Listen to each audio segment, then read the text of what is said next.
Morning, everybody. It is Sunday, June 26th, and I'm just checking in. I think some really exciting stuff is going to start playing out the end of next week.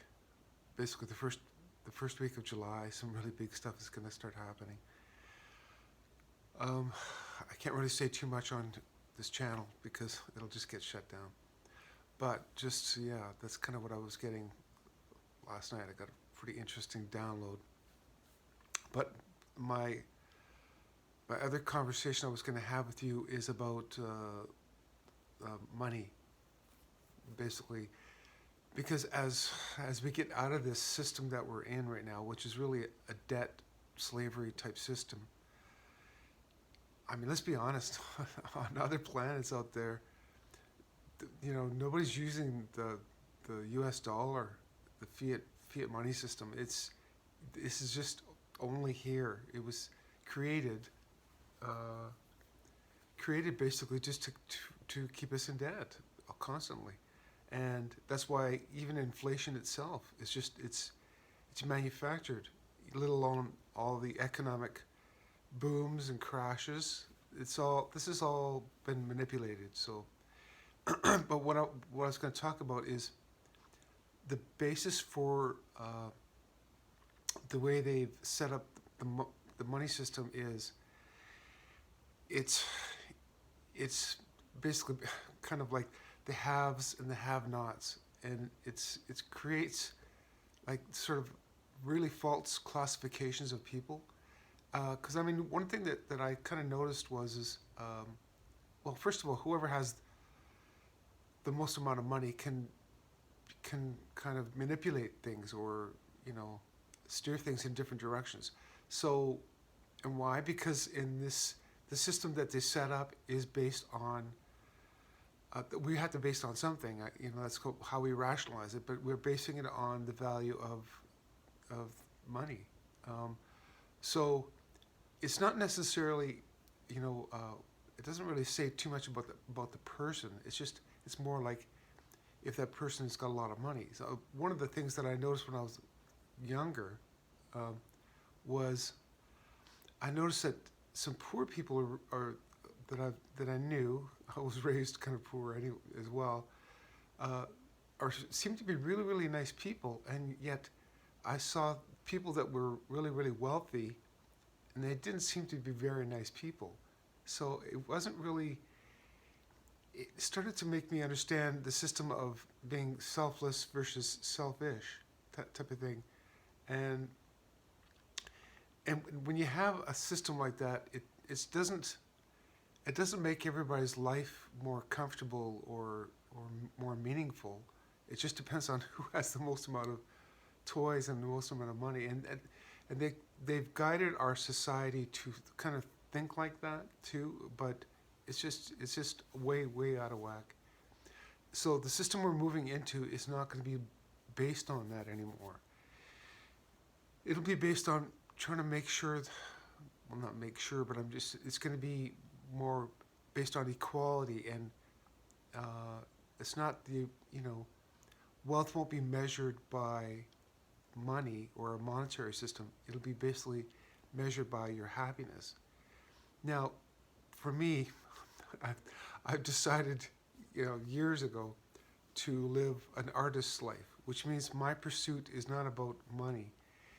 My pursuit is about creativity and happiness. So, and I can't hold a job. I can't hold a regular 9 to 5 job. And at first, I was thinking there was something really wrong with me because I just yeah I don't want to be enslaved to that system. I would stand back and sort of look at it objectively and thinking to myself, well, all these people out there, they get up, 6 o'clock, the alarms warning type of thing, and they get up, have breakfast or a coffee, and then they rush off to work, and they basically it's basically in pursuit of money. In other words, and the way this system works is another thing that our controllers have done to us is this illusion of scarcity that You're always running out of things, and stuff that you depend on. The price is going up, and like whatever. They've been manipulating the markets for so long. It's this never-ending battle just to survive. So what I mean is, we're not going to be doing that in the future. It's not about surviving, because I mean that's how they set up the systems. Like everybody, including me, still to this very day is what am I doing? I'm working probably most of the month just to pay off my bills. That's it. It's so you know I'll throw a number out there, but let's say I need at least $2,000 a month to live. Just that's to pay whether it's your rent or your mortgage. Uh, Now gas for cars is way too expensive just to get around. Your transportation, electrical bills, heating bills, whatever. So it's like you realize, okay, you start adding that all up, and it's like I need to work, which means make a bunch of things and sell a bunch of stuff, at least $2,000 a month just to break even. That's just to break even, you know. And then if I made 2001, then guess what? I've got $100 that I could do something that's like, well, I'm going to put that away. If I could save up $100 a month for 5 months, I've got $500 saved up, and then I can go on a vacation, do something that I really want to do.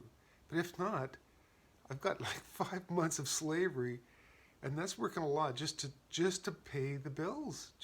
So it's a slavery system. So when you take the things out of there, like take for instance, when the old Tesla technology gets released again, as in free energy and things like that, let alone your medical bills. I'm not even going to come close to scratching that.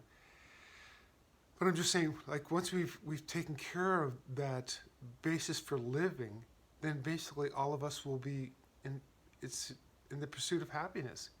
So like, what makes you happy? Well, for me, that's why I realized it kind of early on in my 20s, especially my 30s. I realized, well, if I'm going to be a slave my whole life, I might as well be doing something I like, which that's why I'm a self-employed artist. So to me, if I'm going to be a slave, at least I'm making stuff that I'm enjoying making. I mean, I got to make a bunch of it to sell just to pay the bills, but at least I'm sort of at least half of my life, I'm sort of being happy with being a slave to the system.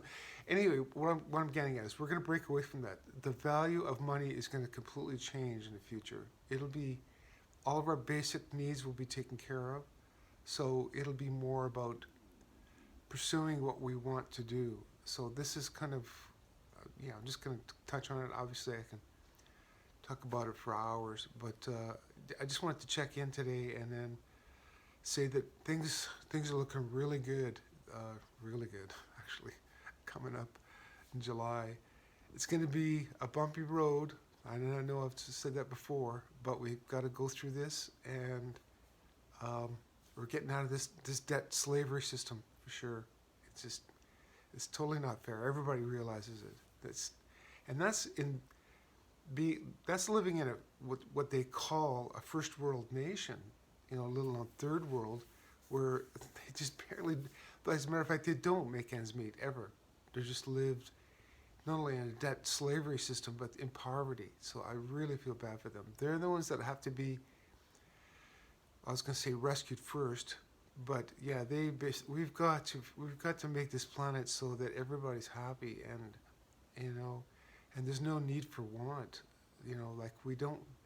There's no reason for us to be living in a world where we think that we have to just barely survive. There's an abundance out there. It just has to be equally distributed, and instead of hoarded and then create this false scarcity thing going on, narrative. We've got to stop all that. So anyway, but yeah, like I said, next week's going to be pretty darn interesting, you guys. So yeah, just checking in. That's all I have to say for today. I'll talk to you later. Bye.